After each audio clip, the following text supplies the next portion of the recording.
daripada Allah Subhanahu Wa Taala. Baik, seterusnya kita ingin berkongsi pada anda berkenaan dengan jaringan internet tanpa sepadan, iaitu kalau boleh saya kongsikan bersama dengan tetamu kita yang akan memperincikan dengan lebih lanjut lagi bagaimana sebenarnya media sosial ini memainkan peranan yang cukup besar dalam kehidupan seharian kita. Bersama dengan saya kenalkan Encik Muhammad Daniel Faris Sarafuddin selaku pengasas aplikasi Vortex. Assalamualaikum. Assalamualaikum Sofia. Ya, apa khabar?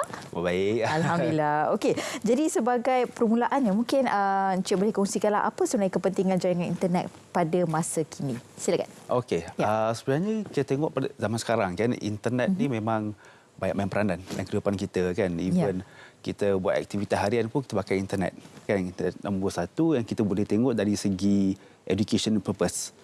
Sekarang ni kebanyakan orang kalau kita nak belajar something new, kita akan tengok dari internet. First kita akan refer tu is kita akan buka Google ke research pasal let's say you nak belajar memasak ke apa.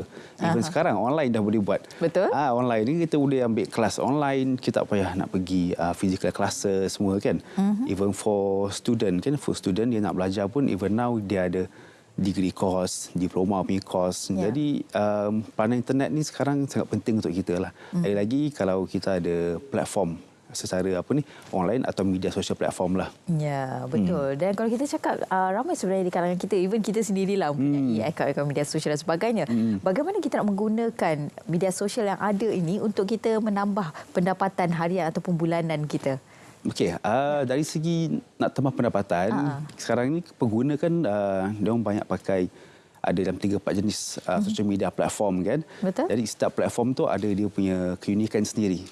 Contoh kita mungkin pakai untuk photo sharing platform lah contohnya kan. Dari situ mungkin kita boleh create content.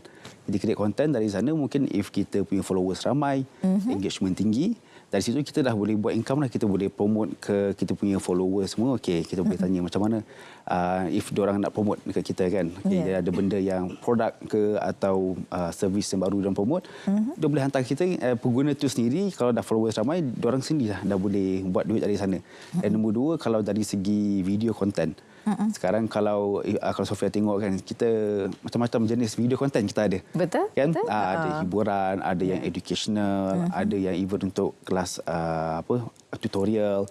Jadi semua dari segi video content tu kita sendiri boleh approach followers atau pengguna lain, dia promote dekat orang. Okey, macam mana kita nak buat income dari video ni. So kita bekerjasama dengan pengguna lain. Okey, cari idea. So dari situ kita akan slowly fikir idea ni mungkin boleh buat pendapatan tu. Kita just tengoklah idea mana sesuai dari situ.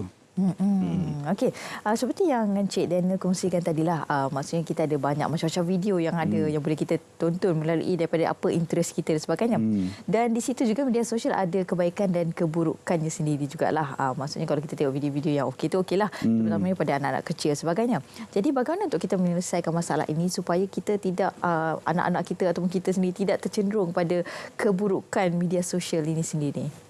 Okey, sekarang kalau kita tengok social media platform kan, memang banyak sangat konten atau informasi yang kita sebagai owner social media platform pun susah nak kontrol.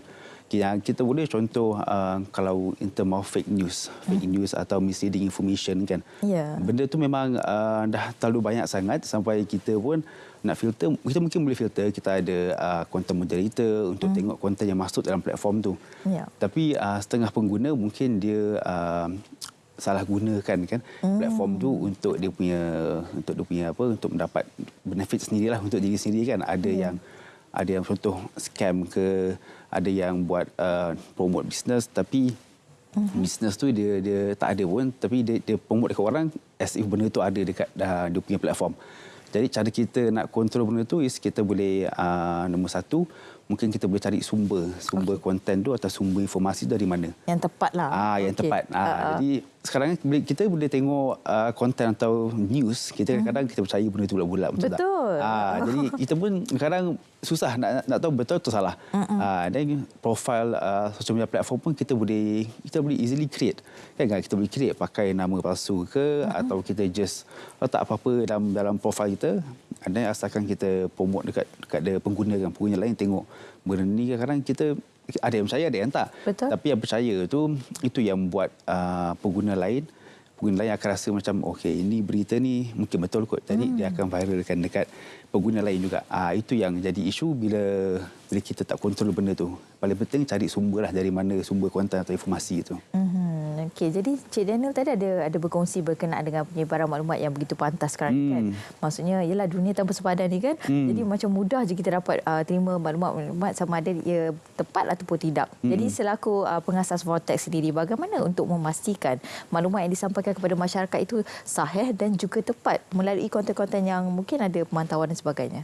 Ya. Okay, dari segi konten ni, kalau kita nak kontrol kan, even social media platform lain pun ada masalah yang sama kita tengah hadapi sekarang ni. Sebab pengguna terlalu ramai. Setiap social media kan ada ramai pengguna. Kan mungkin kita tengok ada yang 1 juta pengguna, 2 juta, 3 juta kan. So konten setiap hari masuk mungkin beratus ribu konten masuk dalam tu. Betul. Kita pun nak kontrol mungkin kita nak kontrol paling the best we can do is kita tengok sumber dari mana lah nombor satu.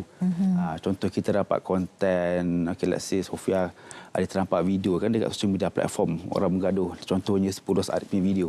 Lepas tu pengguna terus buat caption, okay, lelaki A ni dia yang attack lelaki B ni. Tapi kita tak tahu apa punca gaduhnya. Jadi kita pun boleh tengok, percayalah lelaki ini yang punca pergaduhan kan. Dia pun viralkan video tu. Jadi sebelum kita viralkan video tu, kita kena tengok punca, sumber dari mana.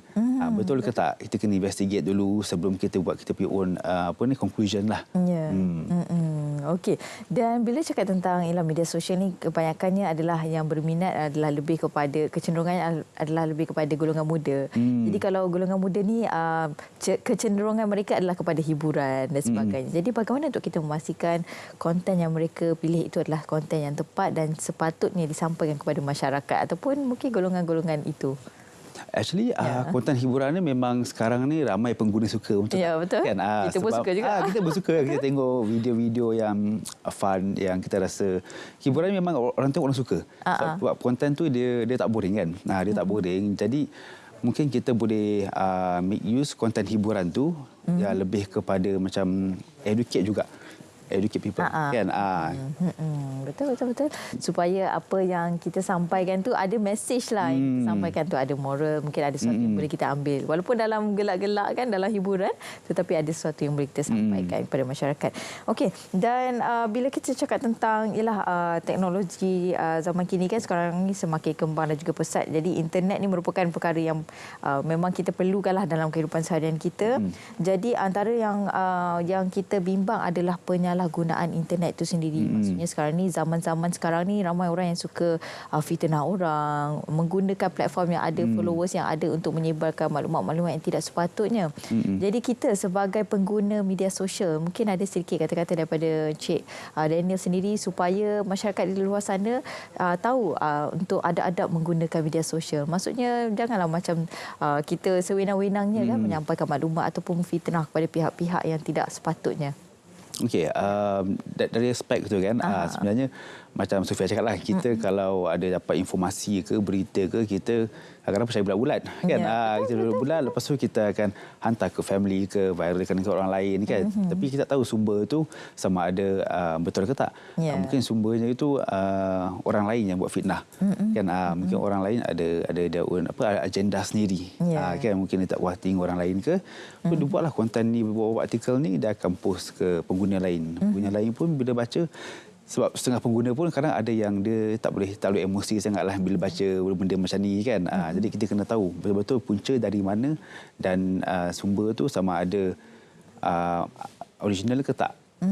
Kalau sumbernya macam kita tak kenal pun siapa pengguna yang buat artikel tu, siapa yang bagi konten ni. Jadi kita tak boleh nak terus assume kan, okey, ini betul, berita ni betul, konten ni betul. Jadi kita kena pandai-pandai, kadang kena kita fikir sendiri juga dan tengok macam mana kita nak more like critical thinking lah. Critical thinking kan, kita tengok kalau benda ni ada benda tak kena, kita research dulu. Research dulu kan, okey, sumber ni betul ke tak? Kalau tak betul, kita janganlah viralkan atau hantar ke pengguna lain. Ya, okey. Dan kesimpulan untuk tajuk kita iaitu berkenaan dengan jaringan internet tanpa sepadan ini adalah sebenarnya ia dapat memberi dua kebaikan dan juga keburukan kepada kita semua, sama ada golongan anak-anak kecil ataupun kita sendiri sebagai golongan dewasa. Namun perlu untuk pemantauan ibu bapa lah sebaik mungkin supaya maklumat yang disampaikan tu tepat kepada kita, seperti yang Cik kongsikan tadi kan, kena betul-betul teliti kan. Pastikan maklumat yang sahih yang kita hadam dan kongsikan. Jangan maklumat-maklumat yang tak tepat itulah kita kongsikan, kita viralkan kembali kan. Dan dalam masa yang sama juga sekarang ini kalau kita lihat menjadi trend mungkin fitnah dan sebagainya kepada seseorang individu. Kemudian permohonan maaf dilakukan secara di dalam media sosial dan sebagainya.